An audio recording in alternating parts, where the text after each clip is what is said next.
정진튜브는 보험 가입을 유도하거나 특정 상품을 홍보하는 채널이 아님을 알려드립니다. 보험의 문턱을 낮추다. 정진튜브의 김정진입니다. 오늘의 주제는 유병자 실손의료비 보험입니다. 유병자 실손의료비 보험은요, 과거의 수술이나 입원 등의 치료 이력이 있거나 장기간의 약 복용 등으로 일반적인 실손의료비 보험 가입이 어려운 분들을 위해서 만들어진 상품입니다. 예전에는 고혈압이나 당뇨, 수술 이력 등의 무언가 질환이 있으면요, 실손의료비 가입을 안 받아줬었어요. 그 당시에 가입을 하고 싶으셨는데 거절이 난 기억을 가지고 나는 실비 가입이 안 되는 사람이야 라고 알고 계신 분들이 아직도 너무나 많아요. 그래서 오늘 이 영상을 통해서 자세히 설명을 드리는 그런 시간을 가져보겠습니다.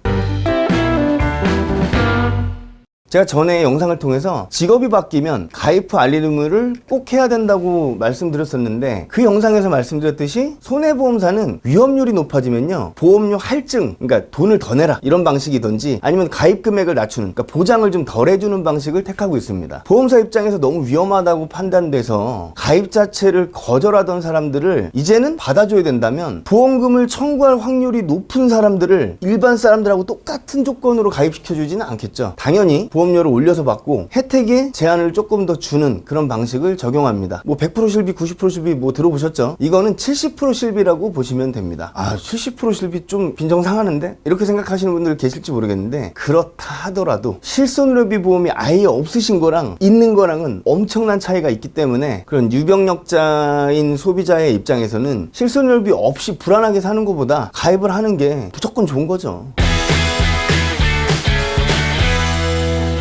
보험 중에서도 실손의료비 가입은 정말 까다롭습니다. 특히 올해 들어서 더더욱이 실비 가입이 어려워졌어요. 예전에는 그냥 큰 문제 없이 가입을 시켜주던 사람들도요, 지금은 잘 받아주지 않아요. 왜냐면 실손의료비로 인해서 보험사의 손해율이 점점 높아지고 있기 때문에 보험사도 이게 애매한 거죠. 달가워질 않는 거예요. 소비자가 나 가입하고 싶어 얘기를 하더라도 달갑지가 않은 겁니다. 그래서 요즘에 실손의료비 가입을 할 때 가입 전에 알릴 의무사항 있죠, 고지사항. 그걸 그 어느 때보다 되게 꼼꼼하게 보고 있고 거절도 많이 냅니다. 그럼 일반적인 실손의료비 가입을 위해서 어떤 것들을 가입 전 알릴 의무사항으로 얘기를 해야 되느냐, 이렇습니다. 항목이 되게 많아요. 3개월 이내에 질병 확정 진단, 질병 의심 소견, 치료, 입원, 수술, 제한적에 포함해서 투약, 이런 것들 다 얘기해야 돼요. 그거 보고 심사합니다. 그리고 또 하나, 3개월 이내에 마약, 혈압 강화제, 신경안정제, 수면제, 각성제, 진통제를 상시 복용했느냐, 이것도 봅니다. 그리고 1년 이내에 추가 검사, 이것도 보고요. 그리고 5년 이내에 입원한 적 있냐, 수술한 적 있냐, 계속해서 7일 이상 치료받은 이력이 있냐, 그리고 계속해서 30일 이상 약 먹은 게 있냐, 이런 것들도 봅니다. 자, 그리고 5년 이내에 10대 질병으로 질병 확정 진단이나 치료, 입원, 수술, 투약을 한 적이 있냐. 여기서 10대 질병은요, 암, 백혈병, 고혈압, 협심증, 심근경색, 간경화증, 당뇨병, 뇌졸중증, 뇌출혈 뇌경색, 그리고 에이즈, HIV 보균, 심장 판막증, 그리고 직장 또는 학문 관련 질환, 이 10가지 항목에 대해서도 다 체크합니다. 그리고 임신 여부, 직업이 뭐냐, 운전을 어떤 형태로 하냐,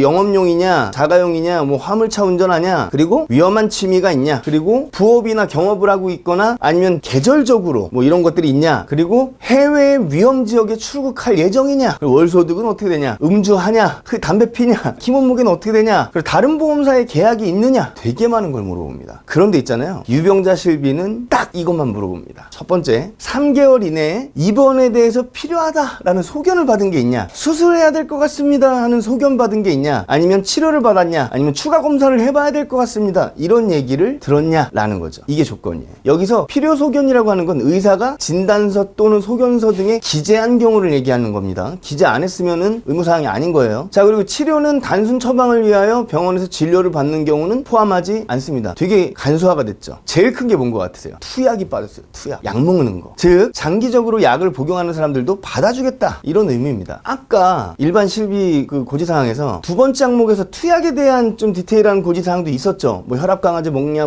진정제 먹냐, 이런 것도 있었잖아요. 이것도 없어졌어요. 약 먹고 있는 건 상관없다, 인정해주겠다 라는 의미겠죠. 되게 관대해진 거예요. 그러니까 갑상선 문제나 당뇨, 고혈압 등으로 장기간 약을 복용하는 사람들도 받아주겠다, 이런 뜻입니다. 좋죠. 두 번째, 최근 2년 이내에 입원이나 수술, 제한적이 포함해서, 그리고 계속하여 7일 이상 치료한 적이 있느냐, 이걸 물어보는데 아까 거랑 비교해 비교해서 보시면요, 되게 크게 변한 걸 알 수 있습니다. 아까는 5년 이내의 것들을 물어봤는데 거기에서 투약도 빼버리고 2년간의 기록만 보겠다, 이 얘기입니다. 정말로 대폭 완화됐다는 것을 알 수 있는 항목입니다. 자, 세 번째, 최근 5년 이내에 암으로 진단받거나 암으로 입원이나 수술, 치료를 한 게 있느냐라는 걸 물어봅니다. 백혈병은 또 여기서 제외돼요. 그러니까 이게 뭐냐면, 아까는 10대 질병에 대해서 다 물어봤었잖아요. 뭐 백혈병, 뇌졸중, 암, 뭐 직장이나 학문 관련 질환, 뭐 여러 가지 다 물어봤었는데 여기에서는 암만 물어보는 거예요. 그리고 또 중요한 거, 투약은 또 여기서도 빠져 있습니다. 그리고 백혈병 같은 경우는요, 엄밀히 얘기하면 혈액암이에요. 근데 백혈병도 제외한 나머지 암들에 대한 것들만 보겠다는 거죠. 이건 뭘 얘기하는 겁니까? 이렇게 이해하시면 됩니다. 백혈병, 협심증, 심근경색, 간경화, 당뇨, 고혈압, 뇌졸중증, 에이즈, 심장판막, 직장 항문 질환에 관련된 환자도 2년 이내에 입원, 수술, 7일 이상 치료를 하지 않았다면 가입시켜 준다는 얘기입니다. 진짜로 처음 유병자 실손의료비 딱 나왔을 때 저도 진짜 많이 놀랐어요. 보험회사가?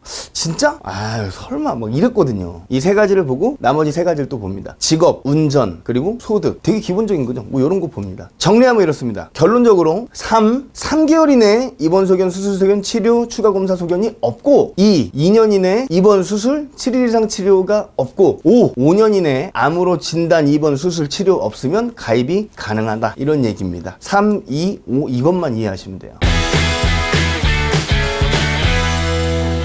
첫 번째, 1년 갱신 3년 만기 재가입 상품입니다. 뭐 만기 되면 끝나는 거냐? 그게 아니라 3년 만기잖아요. 3년이 지났을 때 그때 당시에 판매하는 실손의료비 상품으로 바뀌는데, 그때 당시에 재가입하려고 그랬을 때 큰 질병 중간에 있거나 그랬으면 안 받아주는 거 아니야? 그건 아니고요. 그때 당시에 실비로 가입을 하는데 뭐 가입 금액을 높이거나, 예를 들어서 실비가 지금은 뭐 5천만 원 한도잖아요, 입원 의료비가. 근데 1억 원 한도로 바뀌었어요, 나중에는. 그렇게 됐을 때 5천만 원 그대로 가입하는 거는 뭐 재심사가 없습니다. 근데 만약에 1억을 다 가입하고 싶다, 그때는 심사를 봐요. 뭐 그렇겠죠, 보험회사 입장에서는. 크게 걱정하실 부분은 아닙니다. 두 번째, 일반 실손의료비처럼 통원과 입원, 질병과 상해로 구분합니다. 다만 일반 실비하고 다른 점은 지금 현재는 특약으로 분류해갖고 빼버렸잖아요. 세 가지의 특약. 뭐예요? 비급여 MRI, MRA 특약, 그리고 비급여 주사료 특약, 그리고 비급여 도수치료, 체외충격파 치료, 증식치료, 이 특약. 이 세 가지가 빠지는데, 앞서 이야기한 대로 가입시켜주는 것 자체가 보험사에서는 아주 큰 리스크이기 때문에 손해율이 아주 높은 항목들까지 다 같이 가입을 할 수 있게끔 냅두지는 않겠죠. 뭐 그렇다 하더라도 실손의료비 자체가 가입된다는 것만으로도 다행인 겁니다. 근데 이게 이렇게만 하면 조금 너무하지 않냐 해서, 비급여 주사료 중에서 항암제, 그리고 희귀의약품, 그리고 항생제는 안 뺍니다. 이건 보장을 해줘요, 예외적으로.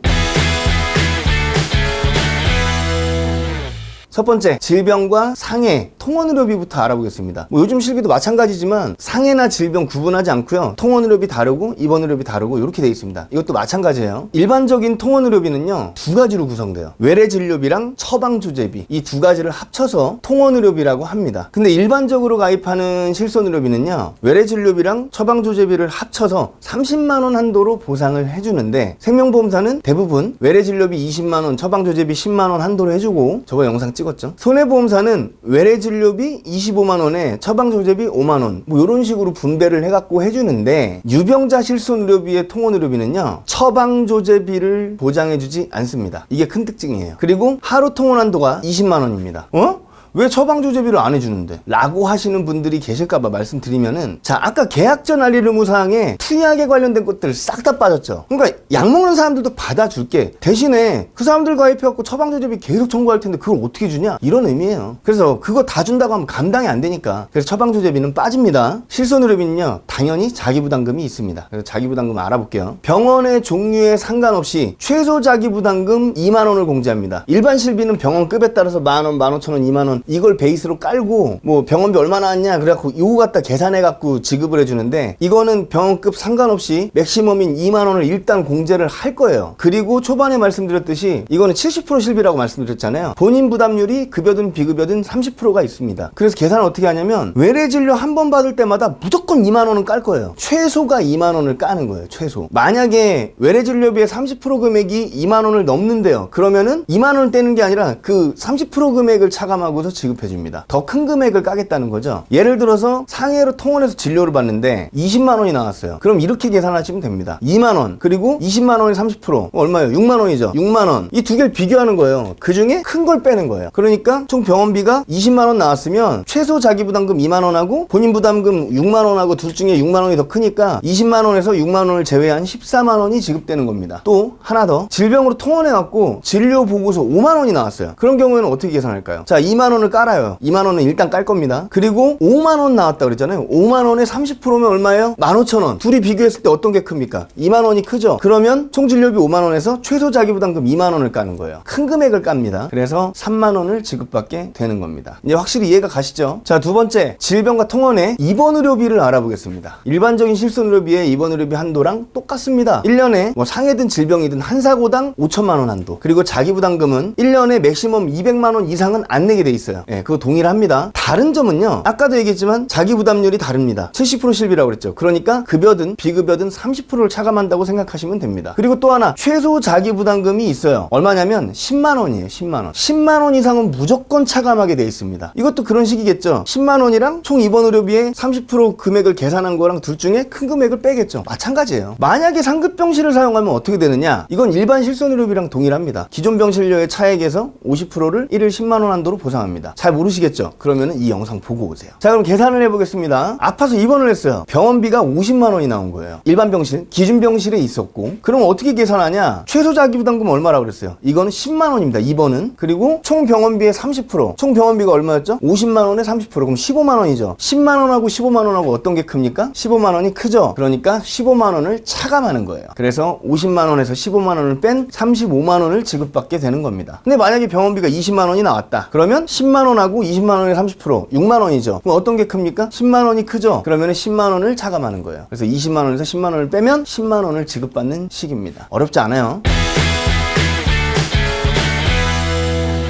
면책기간은요, 일반적인 실손의료비의 면책기간이랑 완전히 동일합니다. 이 영상 보고 오시면 도움이 될 겁니다. 통원의료비의 면책기간입니다. 연간 180회의 통원을 보장합니다. 가입일 그리고 1년 후에 갱신되죠. 이 날짜 기준이에요. 이 날짜 기준으로 180회의 쿠폰을 줍니다. 전에도 이야기했지만 이 통원 한도는 엄청 넉넉한 거예요. 1년에 180회를 준다는 건데 1년 동안 180번을 통원한다는 것 자체만으로도 진짜 웬만한 열정 없이는 불가능한 일입니다. 이틀에 한 번씩 병원을 가야 되니까. 그죠? 입원 의료비의 면책기간은 한 질병이나 상해당 1년 한도인 5천만 원을 전부 다 소진할 때까지 보상이 가능합니다. 중간에 면책기간 없어요. 근데 두 가지의 상황이 있을 수 있겠죠. 첫 번째는 1년 한도인 5천만 원을 1년을 넘겨서 소진한 경우, 그런 경우에는 다 쓰고 나서 90일 동안은 면책기간이 생겨서 보상을 안 해줍니다. 그 뒤에 90일이 지나면요, 다시 5천만 원의 한도를 복원을 해주는 시기예요. 그럼 다시 치료가 가능하겠죠. 두 번째는 1년 한도인 5천만 원을 1년도 안 돼서 다 소진한 경우예요. 그런 경우는요, 한도 자체가 1년에 5천만 원 한도기 때문에 너무 많이 쓴 거잖아요. 그래서 최초 입원일로부터 1년이 되는 기간까지는 보상을 받을 수가 없습니다. 이런 면책기간은 있어요. 쉽게 말해서 내가 2020년 1월 1일에 입원해갖고 2020년 3월 31일 날 5천만 원 다 썼어요. 그렇게 되면 2021년 1월 1일이 되기 전까지는 보장은 더 이상은 해주지 않는다. 이런 얘기입니다. 아시겠죠?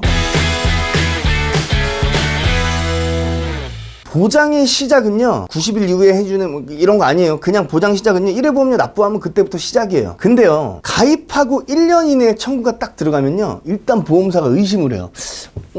좀 이상한데? 조사 한번 해볼까? 라고 해서 고지사항에 문제가 있었는지 없었는지 그런 고지의무 위반 여부를 조사하기 위해서 나온다는 거죠. 문제없이 가입된 거면 상관이 없는데 가입 전에 알릴 의무를 제대로 하지 않고 가입이 되었다면 지금까지 냈던 보험료 환급 하나도 없이 강제 해지가 됩니다. 그러니까 꼭 알릴 의무를 제대로 하시고 가입하셔야 됩니다. 그리고 또 하나, 전에도 영상에서 얘기했지만 가입 후에도요, 알릴 의무가 있어요. 자, 영상 보세요. 이것도 되게 중요합니다. 자, 직업이 변경되셨거나 주소나 전화번호 바뀌셨을 때도 반드시 보험사에 알려서 불이익을 당하는 일이 없게끔 하시길 바랍니다. 자, 오늘은 병이 있으신 분들에게는 가뭄의 단비 같은 유병자 실손의료비에 대해서 알아보았는데요. 실손의료비가 거의 뭐 이제는 제2의 국민건강보험이다, 가입자가 몇 천만 명이다, 뭐 이런 얘기들이 나올 정도로 많이들 가입하고 계시지만 아직도 난 실비 가입 안 된대 라고 하시면서 유병자 실손의료비의 존재 자체도 모르고 계시는 분들이 너무 많으세요. 정진튜브 시청자 여러분, 영상을 보셨다면 내 부모님, 친척, 친구, 주변 사람들 한 번쯤은 체크해보세요. 그리고 이 영상을 널리 퍼뜨려 주셨으면 좋겠습니다. 오늘 오늘 영상은 여기서 마치겠습니다. 구독과 좋아요, 알람 설정, 댓글 꼭 부탁드리겠습니다. 보험의 문턱을 낮추는 김정진이었습니다. 감사합니다.